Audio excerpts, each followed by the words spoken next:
ओबीसीला काही मागायला अजिबात जात नाहीत। हे मराठा आणि ओबीसी भांडण लावायला जात आहेत, यांचा राजकीय स्कोर सेट करायला जात आहेत।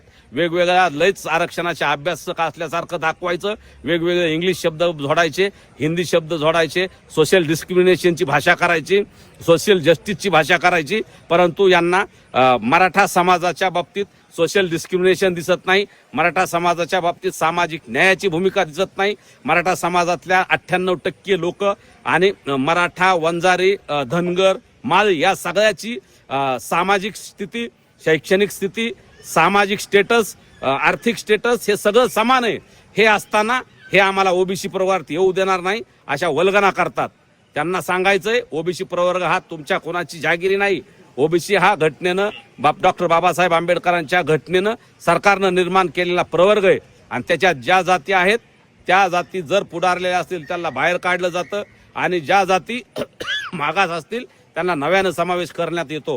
हे ओबीसीला काही मागायला अजिबात जात नाहीत।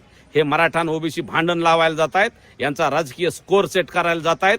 वेगवेगळ्या लयच आरक्षणाचे अभ्यासक असल्यासारखं दाखवायचं, वेगवेगळे इंग्लिश शब्द जोडायचे, हिंदी शब्द जोडायचे, सोशल डिस्क्रिमिनेशनची भाषा करायची।